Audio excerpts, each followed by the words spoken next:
Today is Monday, September 26th. What to know about another strong storm, this one called Ian, and how Florida is already preparing. Also, early results show Italy has likely elected its first woman prime minister and has set the stage for its most conservative government in decades. Plus, a first-of-its-kind space mission in the hopes of being able to save Earth one day. Which pop superstar will headline the Super Bowl halftime show? And why millions of people around the world are saying a version of Happy New Year today. Those stories and more news to know coming up. Welcome to The Newsworthy. All the day's news in around 10 minutes. Fast, fair, fun, and on the go. I'm Erica Mandy. Thanks so much for being here. You ready? Let's do this. All of Florida is under a state of emergency today as the Panhandle braces for what could be the strongest storm to slam into them in years. Tropical storm Ian is headed toward Florida. The storm is growing stronger by the hour. It's expected to reach hurricane strength today, then grow into a major hurricane as soon as tomorrow. Weather experts say Ian could be a Category 3 hurricane or stronger when it could make landfall on Florida later this week. First, it's tracking near the Cayman Islands and western Cuba. Meteorologists believe Ian will reach a Category 4 strength over the eastern Gulf of Mexico by Wednesday. It should lose at least some of its power before hitting Florida. And while there's still some uncertainty about what exactly Ian will do, Florida officials are urging residents to be prepared for the worst. Many across the state are buying up food and supplies while they can. Thousands of Florida National Guard members are now active and standing by to help once the storm arrives. Caribbean storms have caused a lot of damage and trouble over the past week. You'll remember Hurricane Fiona tore through Puerto Rico, knocking out power and water to much of the island. As of last night, about half of the nearly 1.5 million power customers still did not have electricity. And since then, the storm swung out to the east and moved up to Canada as one of the strongest storms to ever hit that area. Hundreds of thousands of people across Canada's eastern provinces, like Quebec, Nova Scotia, and more, have no power at all. Leaders say it will take months to restore the critical infrastructure that so many in the country depend on. At least one woman died in the storm. With a large number of essential Canadian roads also blocked by debris, it could be quite some time before eastern Canada fully recovers. History made in Italy overnight as the country is likely going to get its first woman prime minister and has set the stage for its most far-right government since World War II. Early results and exit polls suggest Giorgia Meloni, the head of the Brothers of Italy party, is the likely winner, though full results aren't expected until later today. Already, though, she gave a victory speech saying they're not at the end point, but at the starting point. She also acknowledged the record-low voter turnout of just 64% and promised to work to rebuild people's trust in political institutions there. The Italian Democratic Party called the results a sad evening for the country. Meloni's party has post-fascist roots, first forming after the war by people who admired a dictator, though Meloni plays down those roots. It will still be weeks before the new Italian parliament is seated and a new government is formed. Back in the U.S., the autopsy report about the death of a young black man 3 years ago has been updated. The amended report was recently released and says Elijah McLean died because of complications from a ketamine injection after he was forcibly restrained. Ketamine is a powerful sedative. The original autopsy report that was written soon after his death back in 2019 did not reach any conclusion about how he died. Remember, 23-year-old Elijah McLean was stopped by 3 officers because a 911 caller said he looked suspicious and was wearing a ski mask. He was never accused of breaking any law. Officers wrestled him to the ground and put him in a chokehold. When paramedics arrived, they sedated McLean with ketamine. He had 2 heart attacks in the ambulance and died a few days later. Now, despite the change in the autopsy about the cause of death, the manner of death is still listed as undetermined, so it doesn't say if it's considered a homicide or not. Because of the initial autopsy, charges were not brought right away against anyone involved. But last year, a grand jury did indict 3 police officers and 2 paramedics. Those cases are still underway.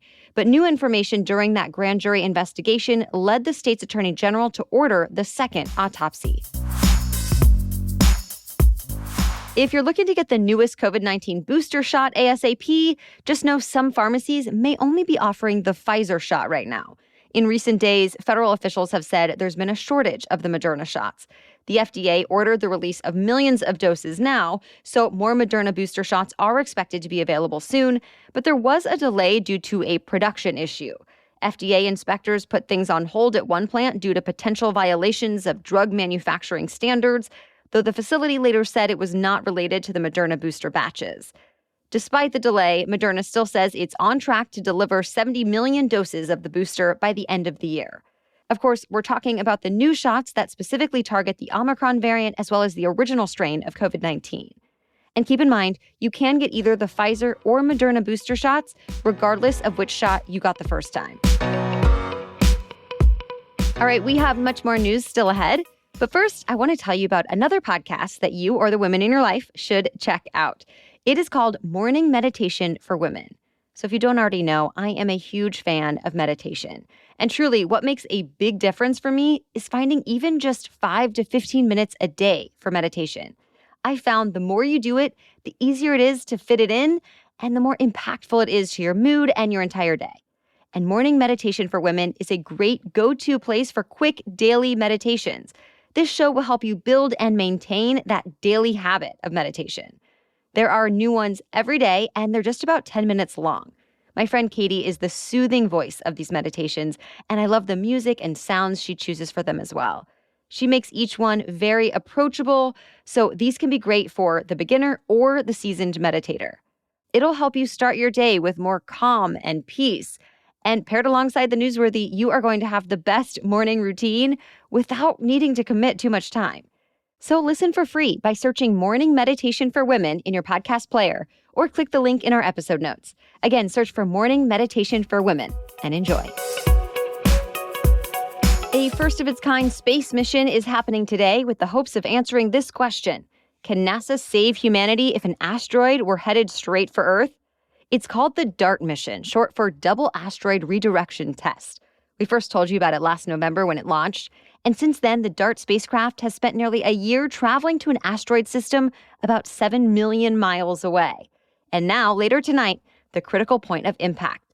NASA will crash the spacecraft into an asteroid on purpose at a speed of 14,000 miles per hour to see if it works the way they think it will, nudging the asteroid just enough to change its path. Of course, the asteroid is not actually a threat to Earth right now since this is just a test, but it'll provide important information in case the real thing happens one day. A smaller spacecraft will be along for the ride to hang back and take photos, and you can actually watch live on NASA's YouTube channel. The crash is set for 7:14 p.m. Eastern Time, but it will likely take days or even weeks to find out if the plan worked to shift the asteroid's path just as expected. One of the world's most watched events of the year has found its performer. Pop superstar Rihanna will headline the Super Bowl halftime show in February. The 9-time Grammy winner posted a picture of her hand holding up a football on her Instagram account, and it was later confirmed. Rihanna fans worldwide are riled up, trying to figure out which of her many Billboard chart-topping hits will be worked into the show at Super Bowl 57. Rihanna actually turned down an opportunity to perform at the Super Bowl just a few years ago. Super Bowl halftime performers are actually not paid for their work, not a dime. They just benefit from the exposure and publicity that comes from being watched by an audience of more than 100 million people. Also of note, for the first time in a decade, the Super Bowl will have a new sponsor. Apple Music is taking over as the title sponsor of America's most watched event. Pepsi was the previous sponsor and had been since 2013. Just how much does it cost to be the lead sponsor of the Super Bowl? Well, some sources are reporting that Apple is paying as much as $50 million a year for the opportunity. The big game and its halftime show will air Sunday, February 12th. The 700 Club now has a new elite member, Albert Pujols. The St. Louis Cardinals slugger hit 2 home runs against the Dodgers, bringing his career total to 700 home runs. And that's a big deal because only 3 people in the history of Major League Baseball have ever managed to accomplish that. And one of them was Babe Ruth. Hank Aaron and Barry Bonds are the other 2. Pujols still has 8 games left to play this season, but that's likely going to be the end of the road. Weeks ago, Pujols announced that this would be his last season playing. So who could be the next player to reach the 700 home run mountain? Sports analysts say there is no one in the game today who is anywhere close. Well, speaking of some of the best in the world, the Americans won the President's Cup once again. At the tournament in Charlotte, North Carolina, the U.S. beat the international golf team by a score of 17.5 to 12.5. It's a bit of a streak for the U.S. golf team. They've now won the Cup 9 times in a row. Some of the best performances of the tournament came from American Jordan Spieth and Patrick Cantlay. The tournament itself is a bit of a treat for golf fans. It's only played once every other year, and it pits 12 of the best players in America against a combined team of the 12 best players from the rest of the world. Millions of Jewish people around the world are celebrating Rosh Hashanah this week, otherwise known as the Jewish New Year. The holiday started last night at sundown and lasts until sunset on Tuesday. Rosh Hashanah is one of the most sacred events on the Jewish calendar. The holiday is the start of a 10-day period of prayer, reflection, and repentance that leads up to Yom Kippur. Rosh Hashanah customs typically include prayer and eating festive meals with symbolic foods, such as apples with honey, to symbolize the hope of a sweet year to come. There's also the blowing of the traditional horn called the shofar. That's it for the main news, so now it's time for Money Monday, when we talk about one interesting money-related news story. And while we usually have a sponsor right here, today I want to let you know that this month marks 5 years of The Newsworthy. Yes, we started back in 2017, and all of you are the reason we keep showing up every day. So thank you so much for being here. And to honor 5 years of this show, I want to feature at least 5 listeners on the podcast.